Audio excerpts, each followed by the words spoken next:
Jimmy Carter அமெரிக்க வரலாற்றில் மிக நீண்ட காலம் வாழ்ந்த ஜனாதிபதியாக இருந்தார். இன்றைக்கு அமெரிக்காவுக்கும் உலகில் ஒரு அசாதாரண தலைவர், ராஜதந்திரி மற்றும் மனிதாபிமானியை இழந்துருச்சுன்னு ஜனாதிபதி ஜோ பைடன் ஒரு அறிக்கையில் தெரிவிச்சிருக்கிறாரு. இந்தியாவுக்கு வருகை தந்த மூன்றாவது அமெரிக்க ஜனாதிபதி ஜிம்மி கார்ட்டர் தான். ஜிம்மி கார்ட்டர் இந்தியாவுடன் ஒரு சிறப்பு உறவை கொண்டிருந்தார். அவர் இந்தியாவுக்கு வந்தபோது ஹரியானாவில் உள்ள ஒரு கிராமத்திற்கு சென்றார். இன்னைக்கு ஜிம்மி கார்ட்டர் நினைவாக அந்த கிராமம் மறுபெயரிடப்பட்டிருக்கு. ஜிம்மி கார்ட்டர் தனது இந்திய பயணத்தின் போது அப்போதைய பிரதமர் மொரார்ஜி தேசாயுடன் டெல்லி பிரகடனத்தில் கையெழுத்திட்டாரு. இந்த அறிவிப்பின் மூலம் இந்தியாவிற்கும் அமெரிக்காவுக்கும் இடையேயான உறவுகள் புதிய சகாப்தத்தை தொடங்கிச்சு. ஜிம்மி கார்ட்டர் மையத்தின் கூற்றுப்படி ஜனவரி 3, 1978 அன்று கார்ட்டர் மற்றும் முதல் பெண்மணி ரோஸ்லின் கார்ட்டர் ஆகியோர் புதுதில்லியில இருந்து 1 மணி நேரம் பயண தூரத்தில் உள்ள ஹரியானாவில் உள்ள தௌலத்பூர் நசீராபாத் கிராமத்திற்கு விஜயம் செஞ்சாங்க.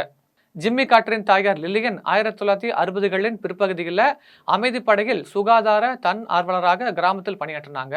ஜிம்மி கார்ட்டர் கிராமத்திற்கு வந்த பிறகு கிராமத்துடனான அவரது தொடர்புக்கு பிறகு கிராம மக்கள் கார்ட்டர் நினைவாக கிராமத்திற்கு கார்ட்டர்புரின்னு பெயர் மாற்றினாங்க. கார்ட்டரின் இந்திய வருகை இரு நாடுகளுக்கும் இடையேயான நீடித்த இந்திய அமெரிக்க கூட்டமைப்புக்கு அடித்தளமாக அமைஞ்சதுன்னே சொல்லலாம். கார்ட்டர் நிர்வாகத்தில் இருந்து அமெரிக்காவும் இந்தியாவும் எரிசக்தி, மனிதாபிமான உதவி, தொழில்நுட்பம், விண்வெளி ஒத்துழைப்பு, கடல்சார் பாதுகாப்பு, பேரழிவு நிவாரணம், பயங்கரவாத எதிர்ப்பு போன்ற துறைகளில் நெருக்கமான பணியாற்றுச்சு. 2000களின் நடுப்பகுதியில் அமெரிக்காவும் இந்தியாவும் முழு சிவில் அணுசக்தி ஒத்துழைப்பு நோக்கி செயல்பட ஒரு வரலாற்று ஒப்பந்தத்தில் கையெழுத்திட்டாங்க. அதன் பின்னர் இருதரப்பு வர்த்தகமும் அதிவேகமாக வளர்ந்துச்சுன்னு சொல்லலாம். 2010ஆம் ஆண்டுல முதல் அமெரிக்க இந்தியா மூலோபாய பேச்சுவார்த்தை வாஷிங்டன் டிசியில் நடந்தது. ஜனாதிபதி பாரக் ஒபாமா முன்னோடி இல்லாத கூட்டமைப்பை தொடங்கினார்.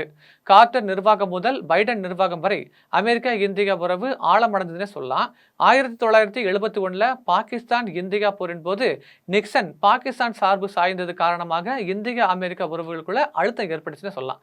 வேகமாக வளர்ந்து வரும் உலக ஒழுங்குல ஒரு ஜனநாயக பங்கேற்பாளராக இந்தியாவுடன் மீண்டும் ஈடுபடுவதன் முக்கியத்துவத்தை ஜிம்மி புரிஞ்சுக்கிட்டாருன்னு சொல்லலாம்.